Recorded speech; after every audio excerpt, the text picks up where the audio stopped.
Ladies and gentlemen, good evening. It is very good to see you. As Rahul Gandhi continues to mount his vote chori campaign in Bihar and beyond, the BJP has quite literally tumbled upon what they are calling road chori by the Congress government in Karnataka. So today, the BJP hit the streets all over Karnataka over killer potholes, symbolically even filling some up, and accusing the Congress government of making India's IT city pothole city. They said these were not potholes. These were holes of corruption that gobble up the taxpayers' money but never get fixed. See, in Bengaluru, not 1,000 potholes or 10,000. I'll tell you, some 50,000 roads are there. In every road, there are thousands of potholes. This is also lie. Say why they are telling lie to public? And in his dream, a pothole he found in near Prime Minister's house. In a dream. Can you imagine? Say this is the Congress standards now. For the last 2.5 years, no money has been given to Bangalore infrastructure. See, that is why the road conditions have been in the road condition. Time and again, you have to keep on maintaining the roads. These are all asphalting roads which have been done every 5-6 years. See, the last money was released to Bangalore when Basuraj Bommai was the chief minister. After that, Siddharamaiah government has not released any fund to Bangalore. Now, what I suggest, Bangalore is most highest revenue generating place and highest employment generating place. This one, he should release more funds to Bangalore infrastructure. Now, the Congress, as expected, is reacting in anger. D.K. Shivakumar, the Deputy Chief Minister of the state, is saying that there are potholes in all cities in India, including one right outside PM Modi's home in Delhi.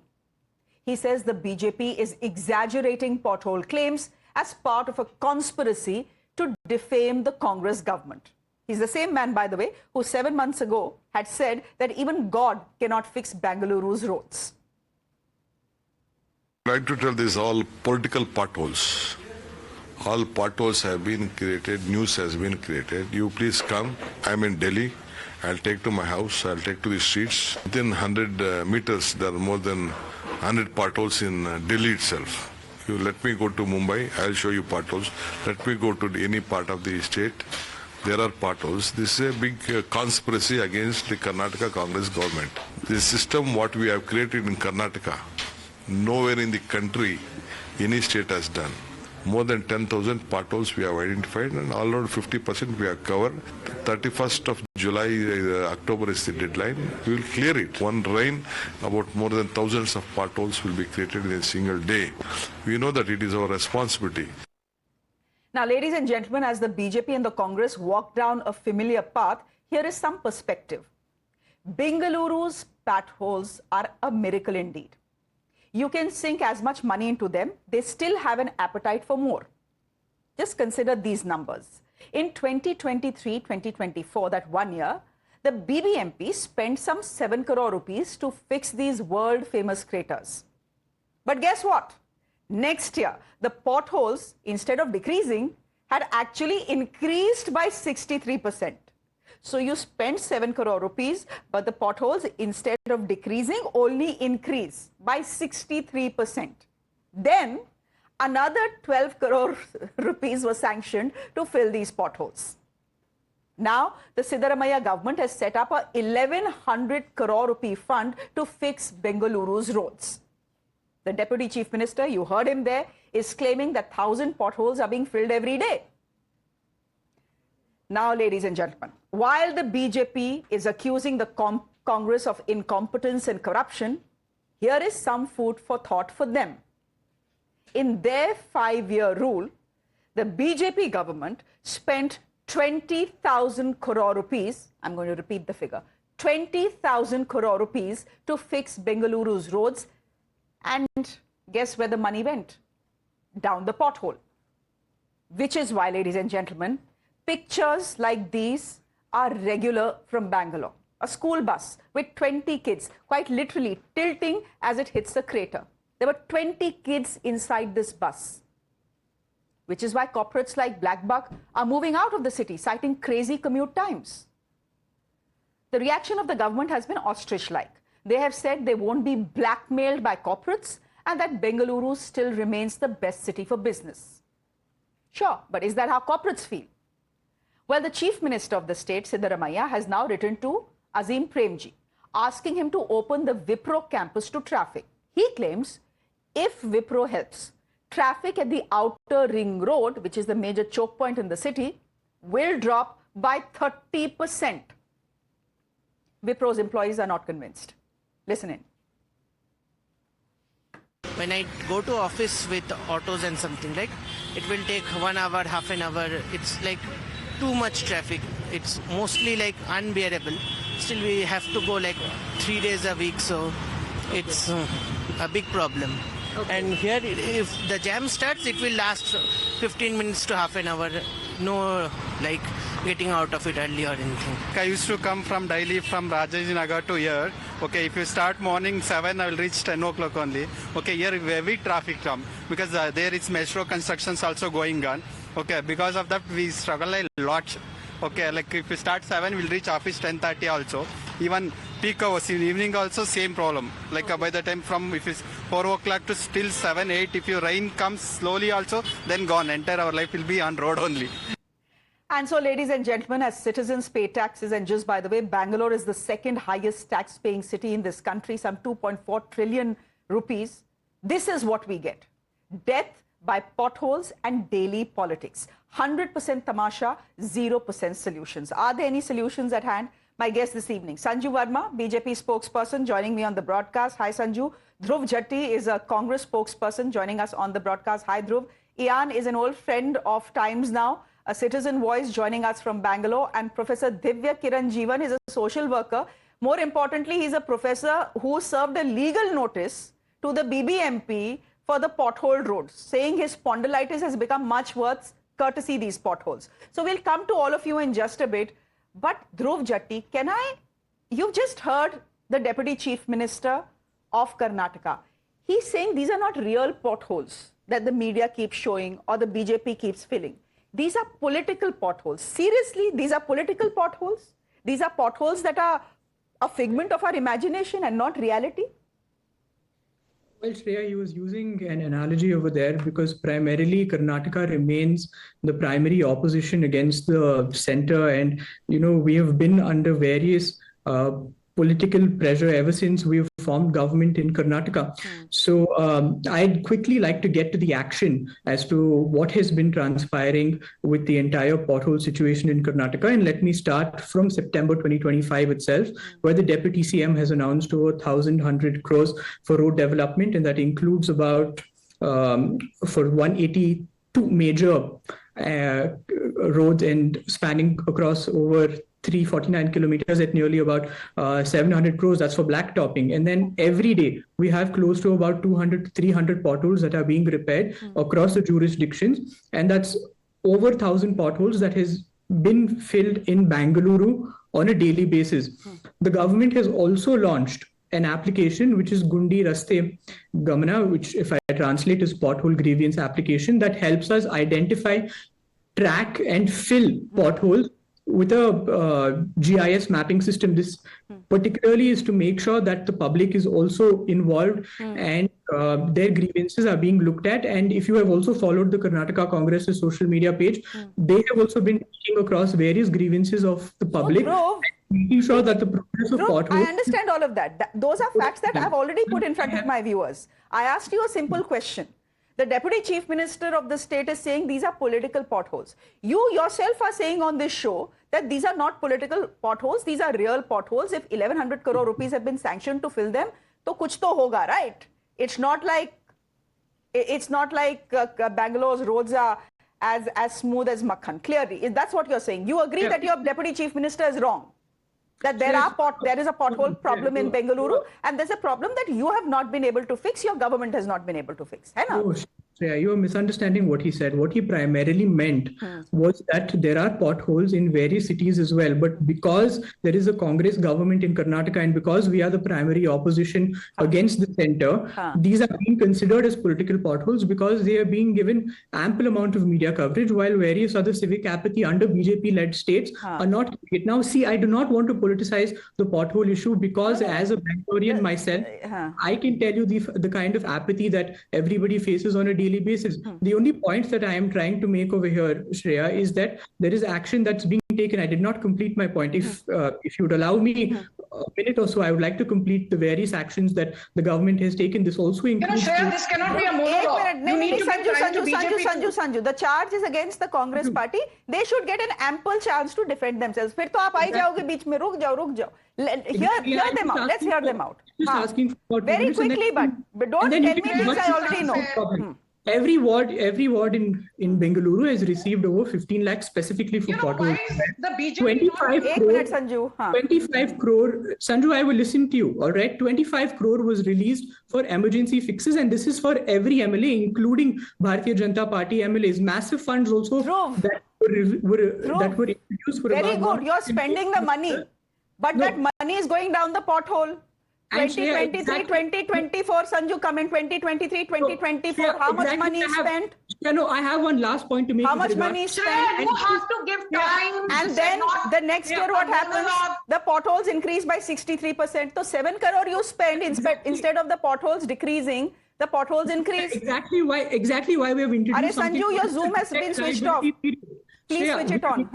Something called as a defect liability period. And I'd like for you to listen to that because this initiative particularly means that if the work is defective by the contractors, they will be held liable for negligence and their payments will not be released without additional assessment from the government. And this is primarily the issue in which you were speaking about various amount of funds being released, but no accountability. And this DLP initiative tackles I've heard you. Okay, Dhruv, I've heard you. I wanted to give you an opportunity to speak because the charges are against you. Sanju Verma, now come in, please.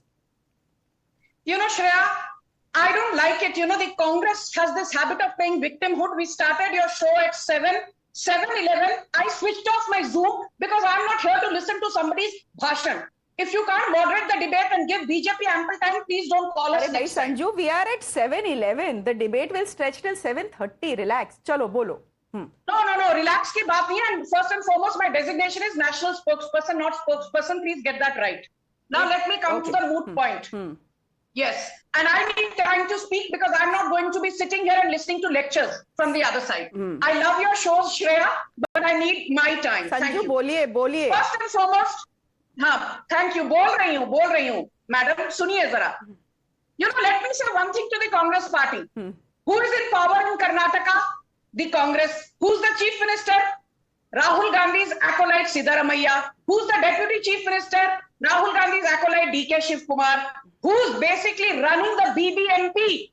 Again, it is the Congress party. And let me tell one very important thing to your audience, Shreya. The BBMP budget last year was 12,000 crore. This year, the BBMP budget was increased to 20,000 crore. There was a 67% increase in the BBMP's budget. But guess what? There was also a 63% increase in the number of potholes in Bengaluru roads. Let's be very clear. Bengaluru and outer Bengaluru together have road network of 1,648 kilometers. Total number of potholes, 14,795. 14,795. How many potholes have been filled in by now? Only 6,749. How many potholes are yet to be filled in? 8,046, which means 54.4% of the potholes still remain to be filled. And Siddharamaiah's urban development minister, Shreya, a man called Satish Jarkiholi, 5 months back, became the first MLA in northern Karnataka to buy a personal helicopter. And when journalists asked him, Mr. Jarkiholi, why the need to buy a personal chopper? And incidentally, it was a Times Now journalist. What did Satish Jarkiholi say? He said the roads of Bengaluru are filled with potholes. Even outside Bengaluru, it is filled with potholes. potholes. As a minister, if I have to supervise work, please understand I can't do that by foot or by car. I need a chopper. This is Satish Jarkiholi. Okay. But the moot point is this. Shreya, please bear with me for just 10 seconds more. The important point is that in May 2025, Siddharamaiah said that BBMP is not able to carry out its duties efficiently. So we will now have something called a GBA, Greater Bengaluru Authority, which will replace BBMP. And Siddharamaiah said, me as Chief Minister will be the chairman of GBA and DK Shivkumar will be the vice chairman of GBA. Sure. So I'm asking Siddharamaiah through your show, what is the status of GBA? And if you are the chairman, Mr. Siddharamaiah, of GBA, then why is it that citizens of Karnataka have to suffer the way they do? Dhruv, respond to that. You split the corporation into 5. You said it's because we need 5 bodies to look into 5 specific areas so that Bengaluru's roads and infrastructure can be fixed. Now tell me what is happening. I'd come to that. And firstly, I'd like to respond to Sanjuji's remark. She spent time from 7:12 to 7:14 speaking about what happened under the Congress government, but very conveniently missed out about what happened during the 40% Sarkara under the BJP government. Now, see, I patiently listened to her. And if you wish to make the potholes a political slugfest, then I can rake up uncountable civic apathy issues under the BJP's tenure across India. From Morbi to the 2018 Varanasi flyover collapse, there is ample amount of issues. See, I am not here to politicize this issue because it is a civic issue. Sanjuji probably doesn't live in Bangalore, so she doesn't understand the apathy of the people. Let's accept that collectively, irrespective of who's been in power, the Bengaluru pothole issue has been a recurring nuisance. That is true. To public life. That is true, Dhruv. That is true. Exactly. Because in the 5 years of the BJP government, Professor Dhivya, Jeevan, you can come in here. Let's get in some citizen voices as well. Sanju, 1 minute. Let's hear the citizens. The fact is that even during the BJP government, 20,000 crore rupees was spent, but these miraculous potholes somehow don't seem to get filled. My point is, you served a legal notice to the BBMP. Uska hua kya? Did anything happen? It seems they're so thick-skinned, they don't seem to care.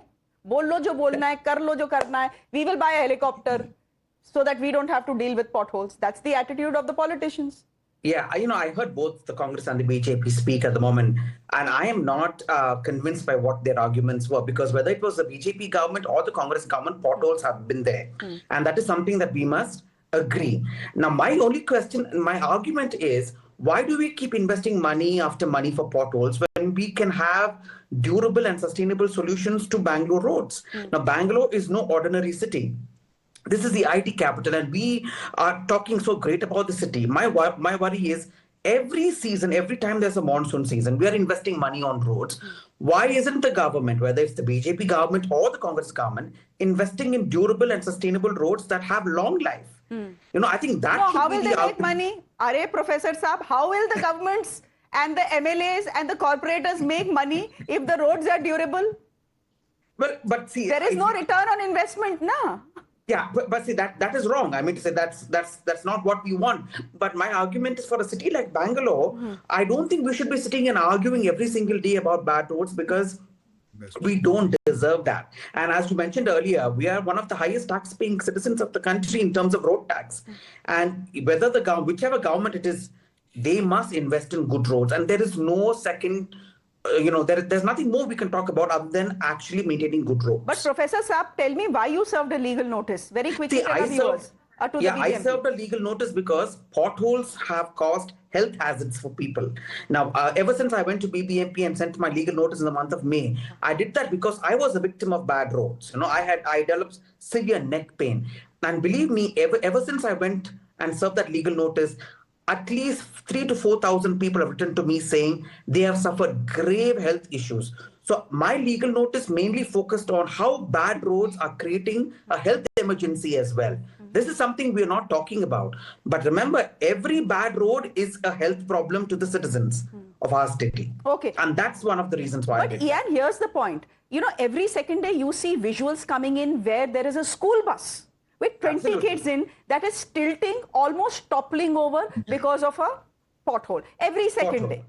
2 days ago, another woman falls off a bike, is in hospital, has a brain injury. These are reports that come from Bangalore almost every day. Absolutely. A corporate moves out and says the commute time for my employees has gone up by at least an hour and a half. This is not sustainable. What does the government say? Look at how the government is reacting to it. The government says we will not be blackmailed. Is this the sort of attitude that that upsets the people of Bangalore? That this is not why we chose you. We didn't choose you to buy helicopters so that you can avoid potholes. We chose you so that you can fix these potholes. I would have been very happy if the government said, yes, we understand there's a problem and we need to fix it, instead of having other reasons that they are portraying. Ian, would you want to come in here? Yes, I would like to come in. I think we are really politicizing everything now that's happening. And this, between the BJP and the Congress, we are all stuck, in the middle, and we are the collateral damage, so to speak. I mean, I understand war has collateral damage, but here in peace times, with all of us wanting to do good work, and we have got a pristine city like Bangalore, is totally messed up today because of the potholes. That's one part of it. The Raja Kalu is to take the water away from Bangalore also has not been done up. So there are multiple issues that are plaguing us, Shreya. But I think time has come now where we need accountability. Do we keep on running to the courts where they take their own time to sort issues out? Do we expect PILs to be fined all the time? What is happening to us? I mean, why don't we all put our heads together, sit down at the table? We have got enough very good builders in Bangalore, excellent people. We got infrastructure contractors, specialists. Why are they not looking at this? We cannot be doing the roads up every year. And like you said, this is the money going down the pothole. I think going down the drain is passé now. No, going down the pothole is more important. And it's going down the pothole of corruption. I have 2 minutes. Corruption. It is simple, blatant corruption. Let's nothing call it else. 100% corruption. There is nothing else. It is possible in this country to build all-weather roads. Where there is sunshine, there is rain, the roads will sustain. They will not develop potholes. But for the last 10, 15, 20 years, no government in Bangalore or Karnataka has managed to do it. I have 2 minutes left. 1 minute to the BJP spokesperson, 1 minute to the Congress spokesperson. Go ahead, Sanju. Shreya, I just want to take off from where you left. The Siddharamaiah government decided to break up BBNP into 5 corporations. Now, what has happened is that the basic rule of delimitation of municipalities is that you cannot have one part of the constituency in one corporation and the other part in another corporation. For instance, Padmanabhan Nagar, R. Ashoka, one of the tallest BJP leaders from Karnataka. This is his constituency. Now, part of Padmanabhan Nagar falls into Bengaluru South Corporation and the other part falls into Bengaluru West. Similarly, for Mahadevpura, part of the constituency falls into Bengaluru South and the other part falls into Bengaluru East. So what the BJP is saying is that the decision to break up BBNP into 5 corporations without paying heed to the basic ethos of delimitation is only creating more problems for the average citizens. And my final point, just bear with me for 10 seconds. This entire narrative that Karnataka is not getting money, this is what Nirmala Sitharaman said on the floor of Parliament very quickly. In the last 10 years under the Modi government, grants in aid to Karnataka 2.40 lakh crore vis-a-vis 81,000 crore during UPA and devolution, tax devolution to Karnataka in the last 10 years. Again, 2.96 lakh crore vis-a-vis only 60,000 crore during Congress-led UPA. So paucity of funds is not the reason. It is lack of political will on the part of Siddharamaiah and corruption on the part of the entire Congress cabal, which is playing havoc with the lives of Bangaloreans. Okay, Dhruv, I'll give you 30 seconds. The point is you will have to take the blame because you are in government. If the BJP was in government, they would have to take the blame. But today it is you. Yes, Shreya, the people of Bengaluru primarily voted on the issue of potholes when they went into elections. They gave us a thumping majority, and it is our priority and our primary responsibility as a government to make sure that this issue is solved. I am not going to get into a political slugfest like Sanju got into. I just want one small message to reach the public. Dear citizens of Bengaluru, 25 to 50 crores of rupees of grants has been given to your MLAs, right? And this is specifically for road repair works. It is of utmost priority that you as voters of each constituency ask for a transparent audit and make sure that the money is being spent specifically for road repair works. And this is irrespective of party. All parties have received funds, and please make sure that the roads are being repaired and that your MLAs are doing their duty. Okay, you are saying that citizens need to hold their MLAs responsible, but it never works out like that. It never ever works out like that. Mr. Bommai, poor thing, came in, realized 20,000 crore rupees had been spent to fix Bengaluru's roads, said, where has all this money gone? Given the fact that the roads are still bad and the potholes are still there, he ordered an audit. Kya hua? Kuch nahi hua. But he did lose the election. The point is that if one government can lose an election because of potholes and bad roads, so can the other. I think all political parties need to remember that. We'll leave it there for the moment. Sanju, thank you very much. Dhruv, thank you. Good to have you on the show. Ian, thank you. And Professor Dhivya, Kiran, thank you very much for joining us as well. On that note, ladies and gentlemen, a quick break. There's more on the other side.